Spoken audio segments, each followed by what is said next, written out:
This is Venin from Transformers Age of the Primes. It is the last of the 4 deluxe Insecticons, and it comes with a green gun and a tan or grayish axe.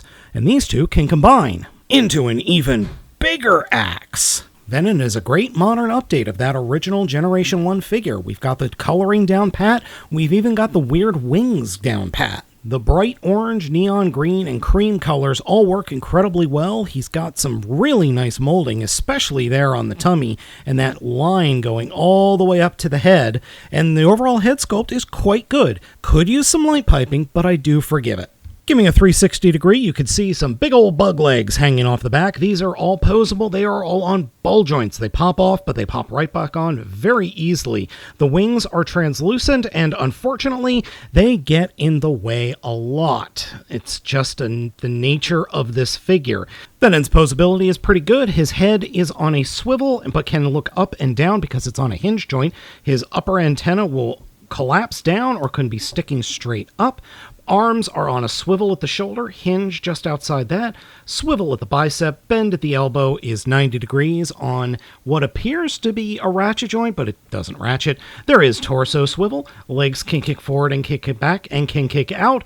Thigh swivel is a double mushroom peg, bend at the knee is over 90 degrees thanks to the transformation, and then there is an ankle rocker that is used for the transformation, but then it also has some forward and back movement as well. The toes transform by flipping up into the feet, but they can and do help holding the figure in certain positions.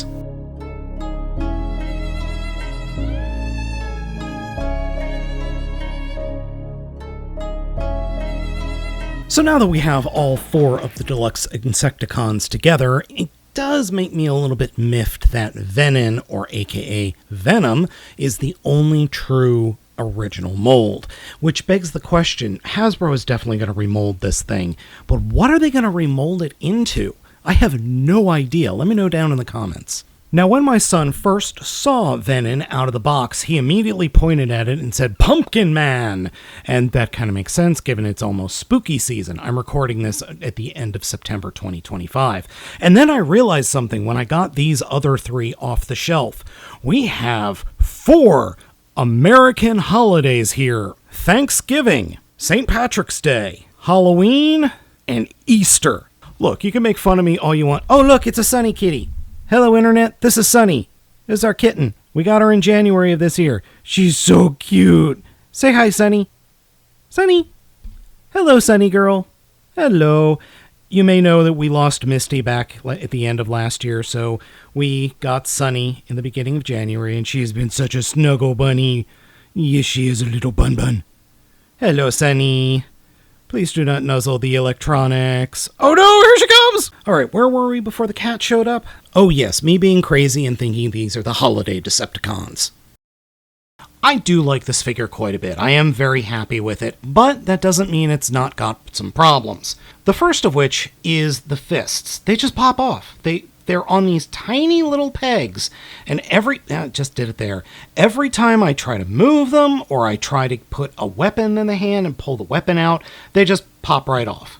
They just pop right off, and they are just on these tiny little clips, or these little pegs. It's just annoying. The other thing I don't like about the figure are the wings. Yes, that is very Generation 1 accurate, but it horribly gets in the way of any kind of posability. It really, really hampers posability, especially when I want to get some really kind of dynamic pose, but then it gets in the way. 2 other things, the first of which, the shoulders collapse for the transformation, and even when I have them pulled all the way out, I'll be fiddling with the figure, the shoulder will just collapse inward. And then the torso. On my copy, very, very, very, very, very loose. Like, ridiculously loose. Not so much that I could just get it to move on its own, but it's loose enough that when I pick it up, it always moves. And then we come back to the backs of the legs, which are weird. There's nothing wrong with them, but these pieces, these green pieces with these little bits right here, are just odd. And as far as I can tell, these little pieces, these little tan, I keep calling this tan, it's gray. I think these are locking the knees in place or locking this green piece in place, because it starts here at the kneecap and then goes all the way down. I think that's just preventing it from moving when it's in robot mode. It does move a bit when it's in bug mode, which we'll get into the transformation here in just a second. So it's just odd because if you don't have these transformed right, the legs become kind of noodly. And I have one more thing that kind of bugs me, haha, but it's not the biggest deal in the world. He doesn't really have much in the way of heels. They are present, they are there, but they're not really all that long. And it does cause an issue with some poses, but otherwise it's absolutely fine. To start with VENIN's transformation, first lift the arms up and take the wings and fold them all the way forward. This will just get them out of the way and makes things easier going forward. Take the arms and give them a T-pose, and then keep the shoulders where the little pins are pointing straight, and turn them so that, or turn the forearms so that the peg hole is pointing up. Flip in the fists, and then we want to collapse the forearm into the upper arm, which is actually a bit hard. What I end up doing is just grabbing the back of the forearm, pushing the forearm up, and then folding it down like this. And then pull the head, pull it up away from the body on this double hinge, and then collapse the shoulders into the body like this, and push them all the way together.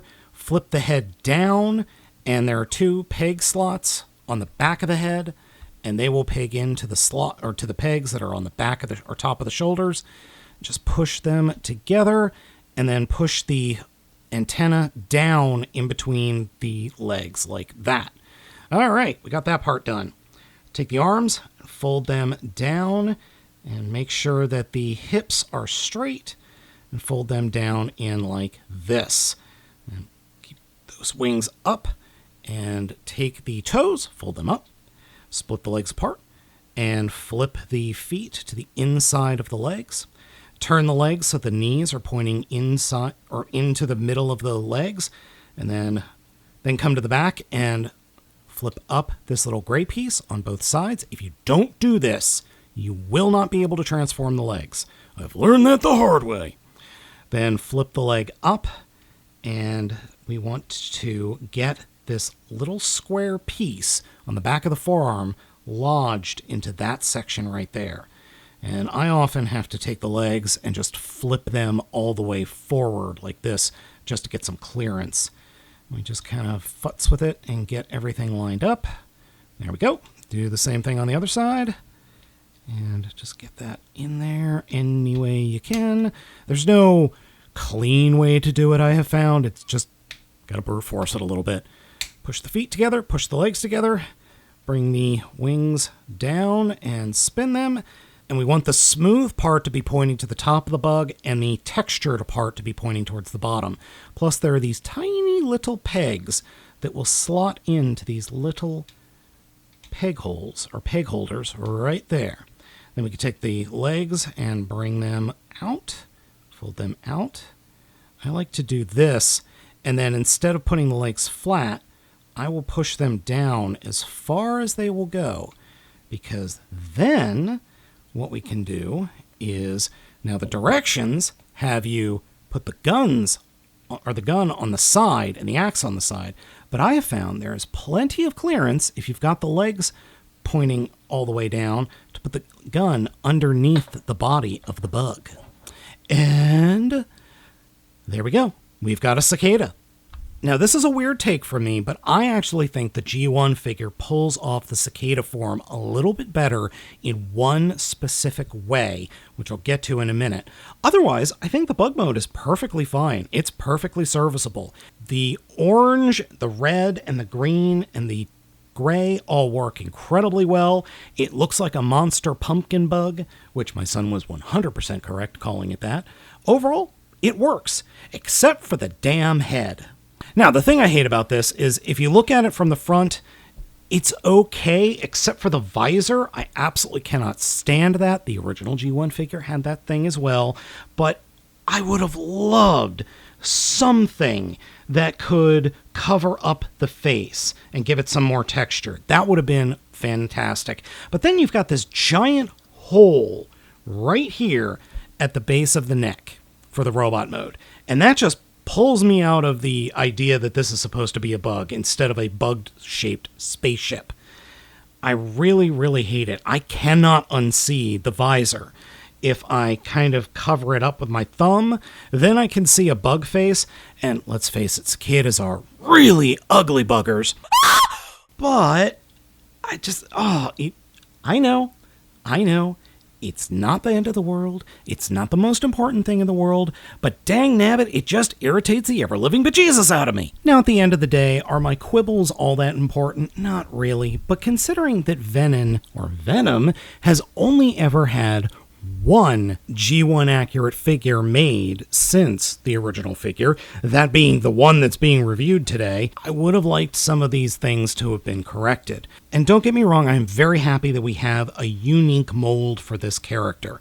That's very, very cool. And I'm overly very happy to have the deluxe Insecticons in my collection, because we've never ever really gotten new versions of Barrage, Chop Shop, Ransack, and Venom. This is cool. This is absolutely cool, and I'm glad Hasbro did it. Yes, Chop Shop, Ransack, and Barrage are remolds of pre-existing Insecticons, but I'm okay with that.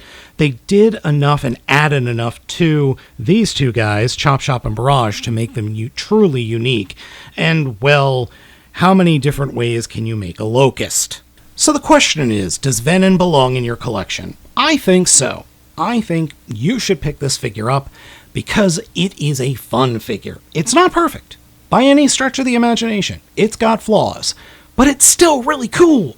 It's still a lot of fun. It looks pretty good in bug mode, except for the giant hole at the head, but otherwise, I like it a lot. And as I said, having the deluxe Insecticons in hand finally is something that makes me very, very happy. This has been my look at Transformers Age of the Primes Deluxe Class Venin. Let me know what you think of everything down in the comments. Be sure to hit those like and subscribe buttons. Thank you all for watching, and I will catch you all next time.